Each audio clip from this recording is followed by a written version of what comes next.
Welcome to Fantasy Football Across America. Today, I'm joined by Pat Fitzmaurice. It's awesome to have you on the show. I'm very glad we're here. I mean, I've seen you doing shows in this chair. It's crazy seeing like the real life Fantasy Pros trophies lying around. You're just hoarding those. How's your day? Doing well, Dario. Great to have you here to the northwest suburbs of Chicago. I know you've been staying in the city. I know this is much more exciting and a much wilder time out here in the suburbs. But hopefully you can handle the excitement. Yeah, no, it's I mean, there's crazy. They're chopping down a tree right there at your neighbor's house. There's a lot happening. Big day out for the birds. Yeah. Yeah. And then I was thinking, I kind of wanted to get us started with a fun question. We were talking about the Packers just now off air, and I was wondering, what's your like favorite Packers game that you've been to? Do you have like one that really stands out? Oh man, that I've actually been to. So I haven't been to that many Packer games in my life. Really, like the best one was probably when I was a little kid.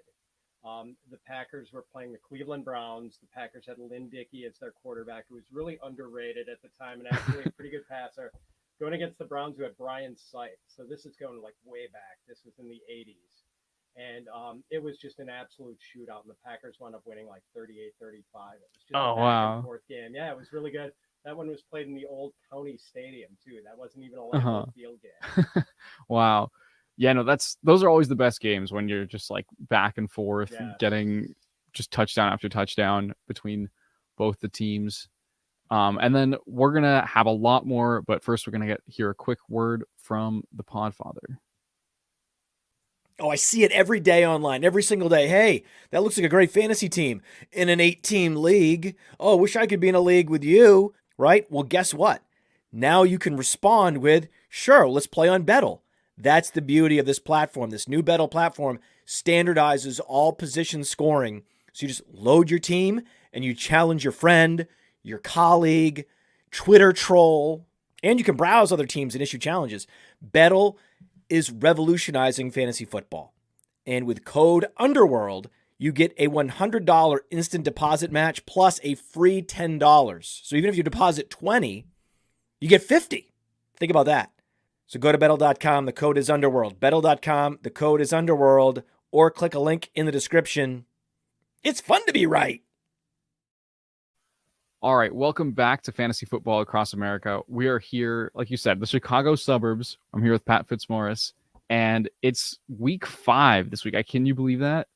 I know the season has really flown by. We've hit the bye weeks already. It felt like I was getting ready for drafts and drafting just like, yesterday. Mm-hmm. Right. It seems like week 5 is really early to have buys too. Like those teams that have a buy right now, it seems like you'll be at a real disadvantage in week 15 when you've been playing 10 weeks straight and someone else had a buy much more recently, especially if you have, playoff aspirations and everything like that. But yeah, like 4 teams on buy this week makes the starting situations a little tougher. But before we get too far into week 5, I kind of like to, make this show about the guest. Like, very gracious of you, I know, to take time this week to sit down with me. So I'm just curious, like, how did you get into the fantasy football analyst space? Like, do you remember how you made those inroads? Sure. Had always been playing fantasy football since a friend introduced me to it in college. And I was working in journalism. I was a news editor for a chain of suburban weekly newspapers in the late 90s. And a friend, strangely enough, who was living in Chicago and agitating for me to move to Chicago, sent me a want ad for an assistant editor at Pro Football Weekly Oh, in wow. late 90s. And like he actually mailed me this ad, and somehow like I applied to the job, got called in for an interview, worked out. They hired me. So Pro Football Weekly was like, this weekly brought it. We called it a magazine, but it was more like a tabloid style newspaper. And I'd say at first only about 20% of my job was fantasy, and the rest was just normal like reporting, editing, doing feature stories. I mean, like I think my first assignment was do an article on Jeff Fisher being named like coach or assistant coach of the year or something, and just funny because when I first got on Twitter, everyone was bagging about Yeah. Jeff Fisher about all sorts of things, and couldn't have been nicer. I mean, it was a great way to do my first article. But yeah, so got into Pro Football Weekly, eventually got more into fantasy, and when I left amicably from Pro Football Weekly after about 2.5, 3 years, they asked me if I wanted to continue on doing like freelance stuff for them just for fantasy, like web only fantasy stuff. And I'm like, sure. That's when I started doing weekly rankings for the first time, which was back in like 2000. Wow. And just stayed at Pro Football Weekly for a while. They eventually went out of business. Worked with the football girl, my friend Melissa Jacobs, for a while, and then Fantasy Pros hired me a couple of years ago. So That's funny that you're talking about like an era of football fandom that I certainly didn't get to experience. I was like, you told me what Pro Football Weekly was. You beat the next question to the punch because I have no recollection. Yeah, I mean, it used to be like we did have one of the big, maybe our main draw was this draft nick. We had this guy named Joel Buxbaum who was like even predating Mel Kiper Jr. as far as like primacy in the NFL draft space. Oh wow. And we had Joel. So yeah, like that was the big feather in our cap and the reason why like the hardcore football junkies were into Pro Football Weekly. In fairness, it was all Joel. Joel was like the main draw. And then, so like you said, you've been playing fantasy for, I guess, what, 20 plus years now. You said you got into it like in college. Do you remember like that first league you were in? Who did you pick for your first ever pick in fantasy? Yeah. Oh man. I can't remember who my first pick was, to be honest. Well, okay. So my first conventional league that I was ever in, my first pick was Emmitt Smith, and I wound up winning the league that year. That was like in the very early 90s. But in college, and I think this would have been like 1990, like we had this thing where it was just like a weekly pool, winner take all, high score. I know that my team really sucked and was like not even close to winning a week until just before Thanksgiving.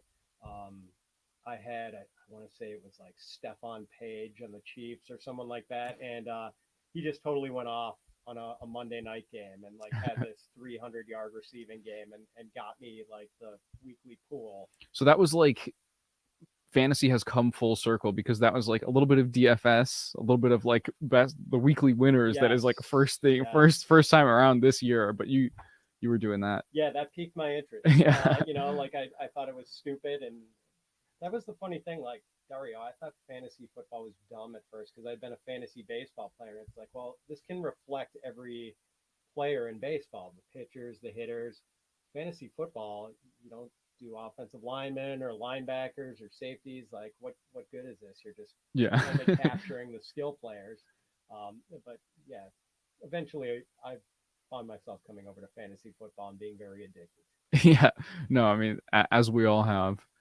And then I guess also like, what's your favorite type of league to play in? Like, as you've kind of gone over the years and you've seen fantasy football evolve, like, what leagues do you really enjoy playing in?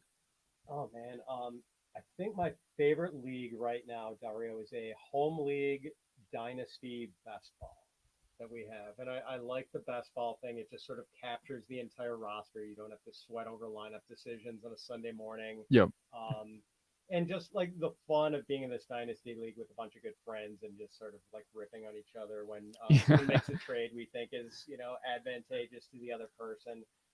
I just really appreciate that. And I remember we started this during COVID because we were all just home and bored and doing nothing. And I pitched the idea. Mm-hmm. I toyed with the idea of doing a Dynasty league with like some of my good friends, the most hardcore friends from my redraft leagues, and inviting them to this Dynasty league.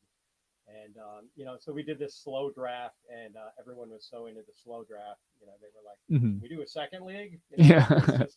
It was the break we needed at the time. So yeah, that's probably my favorite league. Yeah, that's awesome. And have you ever done like an auction Dynasty startup? Because I've heard that's like I actually haven't done one myself either, but that seems like the pinnacle of like an extreme draft experience. Yeah, I've not done one either, and I can't imagine Yeah. the layers of strategy that, especially if it's a typical like 28, 30, 32 man dynasty roster. Like, Yeah. I would just be such an undisciplined spender. I don't think I could survive in a Yeah, no, auction. yeah, because I really enjoy auction drafts in Yes. redraft. I feel like that's awesome. But then I've only heard of the mythical startup auction dynasty draft. But so yeah, let's get into week 5. I mean, I think it's Wednesday, so we just happen to be recording this on a pretty good day to get a good look at the upcoming week. And I think one of the big narratives coming out of week 4 was David Montgomery's game against the Packers. And this week he's facing the Panthers. The Lions are, I think, favored by 4.5. Like, what are your thoughts on, I guess, Montgomery and the Lions as a whole with Jameson Williams coming back? Yeah, really interesting. I think I have David Montgomery ranked like running back 14 this week, and a lot of people, as soon as I posted my rankings, sort of barked at me and thought that was too low and disrespectful for David Montgomery. And it's like, guys, he is not going to average 23 carries the rest of the way and score a touchdown every week. I mean, he's pacing for like 20 some touchdowns.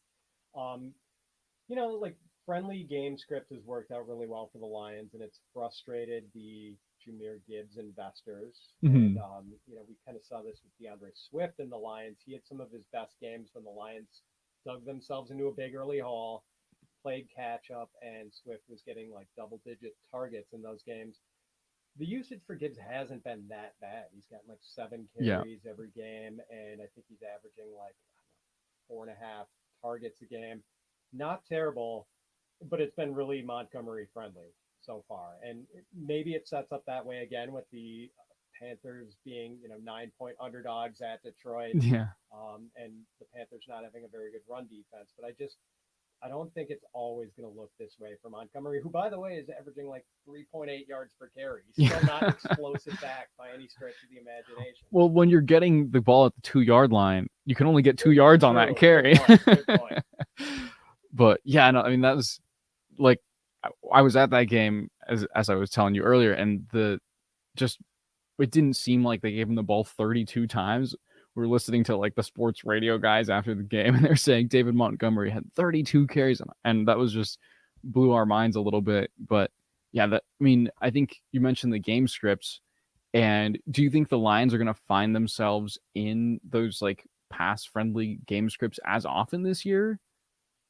Maybe not. I mean, they are pretty much for real. I think we have to conclude their offense is pretty good. You mentioned the Jameson Williams factor now, and so now they've got a home run threat in the passing game in addition to, Amon-Ra, who's such a good possession receiver, but Marvin Jones is not exactly lifting the lid on defenses for them anymore. So Jameson is a nice dimension there. And this run defense they have, Dario, is like a dominant run defense now. Like one of the, oh man, my running back is going against the Lions. This isn't good, which is quite the change because the Lions were the sort of team you wanted your running backs to be facing in the last few years. And now all of a sudden they've become one of the best run defenses in the NFL. So like maybe they do have these positive Montgomery friendly runs, game scripts more often, but it's just not going to be quite every week the way it has been. Yeah, no, it's a whole new era for the Lions fans, that's for sure. And then another really exciting game for week 5 is Sunday night's Niners Cowboys matchup. I mean, we don't get to play any of these guys on the main DFS slate, but what are you doing with the weapons on both the Cowboys and the Niners? Because these defenses are terrifying, but these offenses are both also elite. So how's your attack on that? Yeah, I mean, that's kind of the thing. I like both of these offenses have a lot of set it and forget it guys. You're pretty much starting McCaffrey, Pollard, Ayuk, Lamb, Debo every week in, week out. And like Purdy has almost joined those ranks. I don't think you want to start Dak against the 49ers. He hasn't been quite good enough to convince us to start him in tough matchups. But Purdy is the interesting one, and I sort of dismissed a lot of what he did last year because I thought he was doing it against some lesser defenses. then he went into the playoffs and had a matchup against Dallas. And after having thrown multiple touchdown passes in all of his previous starts, didn't throw a single touchdown pass against the Cowboys. Kind of got shut down a little bit. The 49ers were sort of lucky to win that game, I thought. But I don't know. Purdy has really impressed me this year. It'll be interesting to see if he can fare a little bit better, especially with no Trayvon Diggs for the Cowboys. So, like, I'm not totally afraid of using him in that matchup, even though Dallas has a really good pass rush. So I think you're still pretty much rolling with a lot of these guys, and maybe you're just, if you're a Pollard or Lamb investor, maybe setting your expectations just a little bit lower than you might normally. Yeah, and then I guess, like, do you have what's your kind of read on the game overall? It looks like the Niners are about 3.5-point favorites right now. Like, how do you see this one going? Yeah, we talked about this in a Betting Pros podcast earlier in the week, Dario. Like, I think the line and the total are just spot on. I think it's 3.5 for the 49ers. I do think they're probably like 1.5 better than the Cowboys on a neutral field, and then throwing another 2 for home field advantage. And I think the total is around 45 or so. Yeah, I think it was 45. Yeah, which seems about right to me also. Like, this is one I'm probably just not going to bet. I'm just going to enjoy it.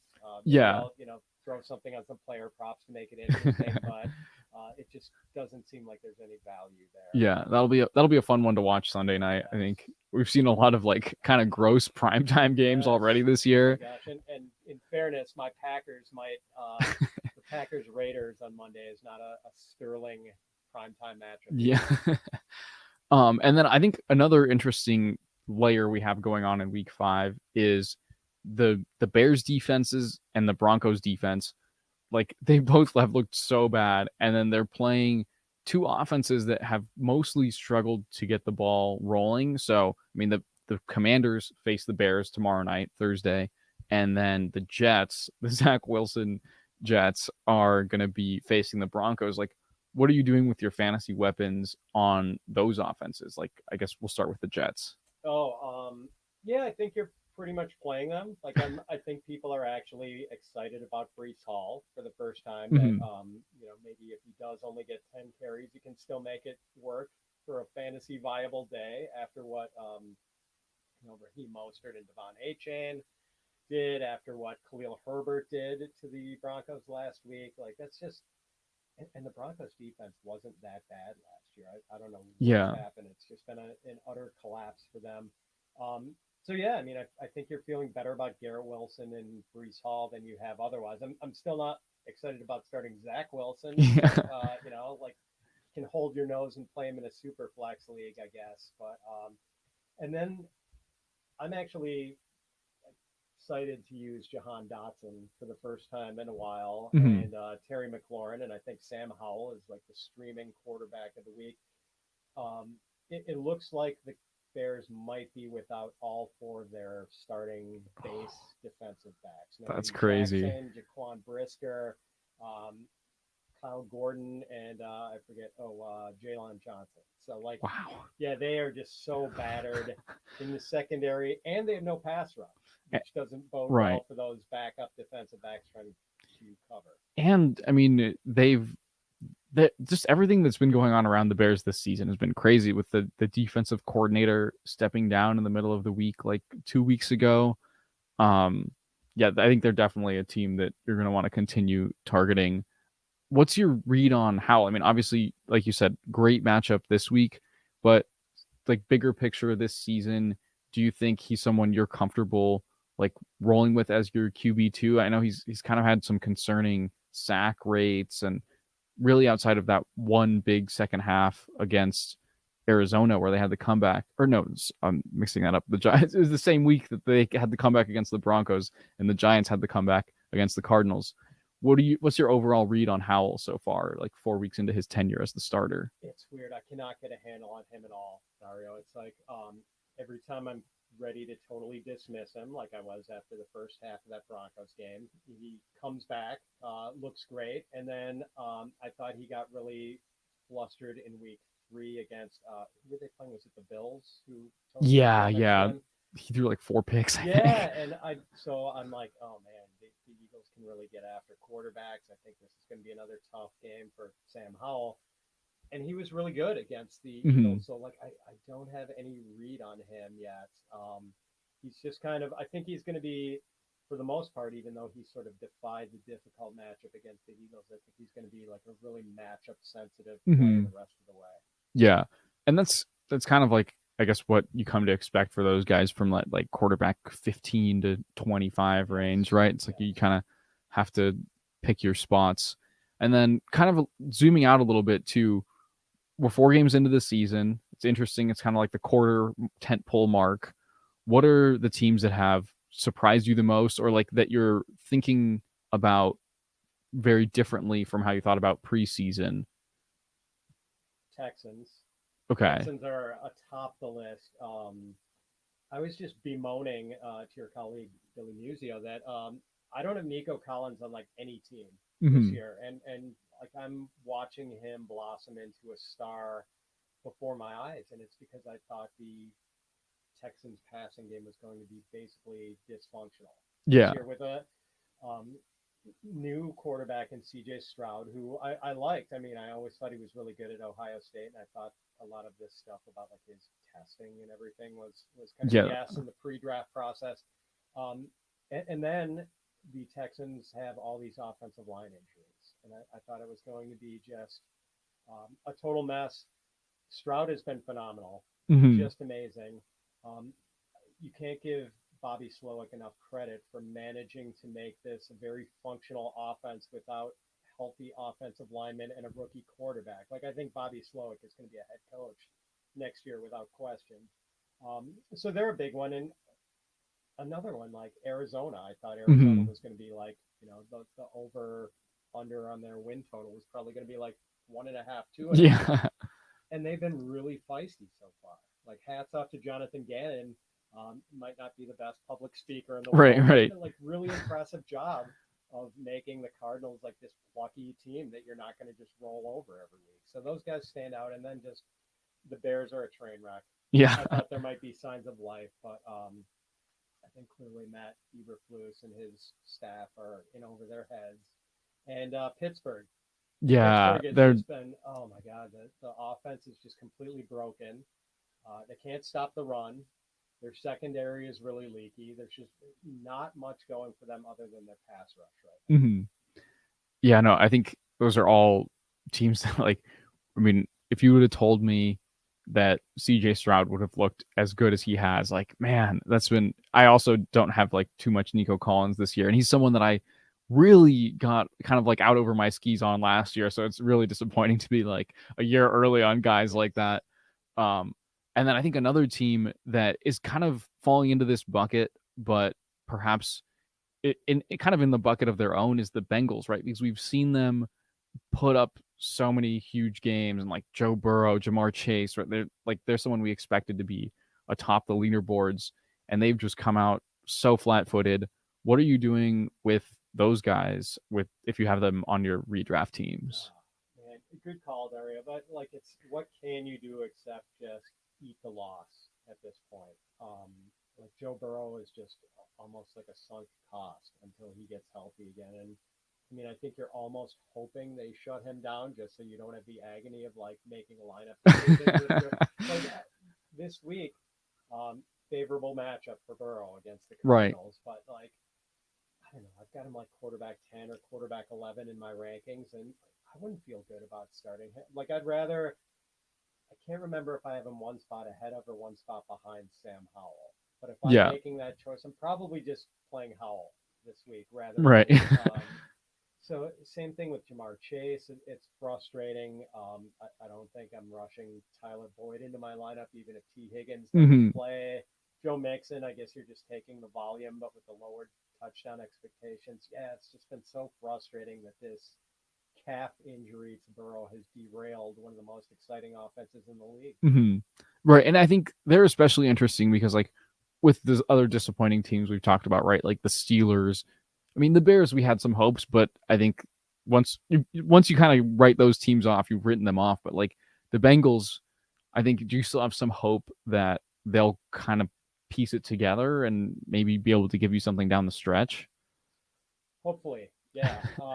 Like I don't know what it's going to take. If it might take a shutdown, I think the shutdown might actually best serve Joe Burrow at this point because it seems like he's compromised to the point where he can't really move around in the pocket like he's used Hmm. to, and like you worry about him being a sitting duck for pass rushes there. So, boy, just for like my one Joe Burrow dynasty share, I'd almost like to see Yeah. him shut down. I think that dynasty team is off to an 0-4 start. Oh. So go ahead and just shut it down with Joe. Yeah, you're like you tank and get Caleb Williams, Exactly, right? yeah, I'll come back next year Yeah. with Caleb Williams, Joe Burrow. The dynasty tank.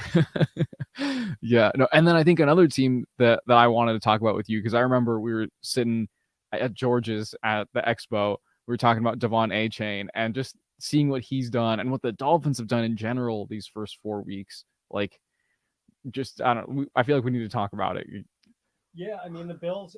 Credit to the Bills for managing to slow down this offense, and I think the best way to beat the Dolphins this year is just to outscore them, which Mhm. the Bills did. But man, it is so exciting, and like Mike McDaniel has all these toys at his disposal. I really fell for A-Chan. A-Chain. I love A-Chain. I hate calling Yeah, yeah, him right. A-Chan. Fell for him last year at Texas A&M, and like I was going out of my way to watch Aggies games, even though the Aggies were not really a fun watch other Mhm. than A-Chain. Um, and part of it was like he just so much reminded me of Warwick Dunn, who I know played sort of before your time, Dario, but this really fast little guy who had great contact balance. And Mhm. I mean, I almost think the main attraction with Devon Achane in his game is the contact balance, even more so than the track speed that he has. Mhm. I've seen this a couple of times where he will just tacklers will hit him head on, and he not only keeps his feet, but like doesn't need to regather himself. Like they almost hit him into an accelerated rate. It's like a Mhm. video game, Yeah. and they just bounce him off in another direction, and all of a sudden he's like running free. Mhm. Like that contact balance is so special. And I saw someone post this on Twitter the other day that like they listed the players they would rather have than Devon Achane and Dynasty, the running backs, and it was like 6 players on the list, Right. and I couldn't really argue with that. Yeah. No, it's crazy how much his stock has skyrocketed, but I mean, he's looked incredible. The offense he's in is an absolute dream for any running back. I think the only Dolphins player who you're disappointed right now, if you've drafted on your fantasy teams, is Jaylen Waddle. What are your expectations for him going forward? Yeah, so I was a little below consensus on him in my pre-draft rankings, just because he was so hyper efficient last year with his yards per target, yards per route run. I was a little bit worried because I don't think the target distribution was going to level out between Waddle and Tyreek Hill. Um, and Waddle is certainly good enough to do more with less, but I just didn't think there was like a top 10 ceiling with the somewhat limited target share he was going to have. So, Mhm. which is why I had like Chris Olave ranked ahead of him going into this year. So I'm still a guy I think you want to play every week, but I just don't know if there's super smash season long upside with him. Right. Yeah. I mean, definitely as much contingent upside as any receiver in football. Sure. But I think I agree. It's been he's really like I said, the only Dolphin I think that you'd be disappointed to have on your team through these first 4 weeks. I mean, it seems like everyone else has absolutely smashed. Um, and I guess I also like to kind of wrap this show up with a little bit more of getting people aside of the analyst behind or the person behind the analyst. So tell me what you like about living in Chicago. How long have you been in the area? Oh, so came down here with the Pro Football Weekly job. Okay. That was in the strangely enough not far from where I live right now. But when I first got to Chicago, lived in the city. Was still in my 20s at the time, and man, living in Chicago on the north side when you're in your 20s is just like heaven because there's so many, so many. I was single. Um, you just meet so many people there. I had some great roommates. I mean, it was just fun. A lot of restaurants and bars. Loved it, and then met my wife, and she got pregnant, and we moved out to the suburbs, and that ended the fun. No, I'm kidding. It's still a different kind of fun out here in the suburbs. Life is a little more subdued now, but yeah, Chicago's just great. It really is one of the great cities in the world, and I miss getting to be downtown and on the north side as often as I used to be. And then, is your wife also a Packers fan? Are you guys raising your kids Packers fans? Like, what's the football fandom look like in the household? My wife and my daughter could not give a crap about football. Okay. I mean, I suppose they like the Packers to the extent that my son and I are happier when the Packers win. So he is, I've not forced him to be a Packers, Bucks, Badger, Brewer fan, but he has, followed me in my fandom wherever it's taken him. Even with Tottenham Hotspur in the English Premier League. So yeah, like they are not that big into it, but yeah, my son has followed me. Awesome. Yeah. And then you mentioned the Badgers. You went to UW Madison, right? Correct. And I'm actually probably going to be passing through there on my way to Minneapolis next. And I was wondering if you had any recommended spots in Madison that I should try to check out while I'm going through there. Oh man, I know Matt Friedman, my former Fantasy Pros and Betting Pros colleague, now at Matthew Berry's Fantasy Live. Friedman would be mad if I didn't recommend the Tornado Room, which is this. It's like a steakhouse, but it is not at all a fancy steakhouse. It's kind of like a combination steakhouse and old school Wisconsin supper club. Okay. Place but Friedman, I recommended it to him when he and his wife who works at a university, she had some like conference in Madison. They went, and then they were living in Iowa at the time. They would actually drive back just to go to the steakhouse. Oh wow! After that, so the Tornado Room is one, and then just gotta walk down State Street. Okay. In the heart of downtown, it's like this great street, just a bunch of. Now that school's in session, you will get the flavor of the UW Madison campus if you walk down State Street. There's no cars allowed. It's just like a pedestrian main street kind of thing with like bars, restaurants, shops, all along the way. So got to yeah. No, that's really cool. And then also I was told that in Wisconsin, like the thing to get is some fresh cheese curds. Like, do you know a spot like for that? Oh man, so they do have like this thing every, I think, Saturday. I can't remember if it's Saturday or Sunday, until the weather gets cold. Like they have a farmer's market around the state capitol. Okay. Like that's the best place to get cheese curds because they're the deep fried cheese curds, which are great, and I certainly have a unhealthy appreciation for those, but.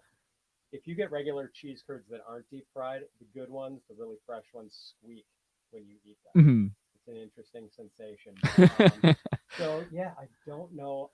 Like I would imagine if you went into any grocery store in Madison, you'd probably be able to get some cheese curds. But the really good ones are at the Madison Farmers Market. Okay, good to know. That's the key. And then what are like some hobbies of yours or things you like to think about when you get a few seconds away from the NFL? Golf junkie, total golf junkie. I still suck. I still suck as much as I did when I started playing the game. I haven't gotten discernibly better, but I go out there and I flail away. It helps that I live right next to a golf course. So, yeah, no, I saw it. Yeah, driving in, you go right past it. I can leave the driveway and be in the parking lot of the golf course in 2 or 3 minutes, so that's pretty handy. And that's about it. Just like music, TV with my wife, doing things with the family. It's a pretty boring suburban area. Yeah, I remember we connected over REM when I was wearing that shirt, and you told me about how you were in the Scott Fishbowl division with Mike Mills. I'm so jealous of that. That was like that's one of the most thrilling things fantasy football has ever done for me. Put me in a division with a member of REM. Yeah, that's really cool. Well, thanks so much for coming on the show today. This is really fun chopping it up with you. Any final words, any thoughts before I let you go. I'm just glad you were willing to leave the excitement of Chicago and come out here to the Burbs and hang out with each other. I really appreciate it, and wishing you well on your travels for the rest of this odyssey that you're on. Thanks. Yeah, no, it's been awesome. And then I guess let people know where they can find you as well. Well, yeah, please find me on Twitter at @Fitz_FF, and be sure to check out Fantasy Pros. We've always got new articles coming up every day. And of course, check out the Fantasy Pros podcast, the Betting Pros podcast that I make appearances on. Also, Fantasy Pros and Betting Pros, we will cater to your every degenerate's needs.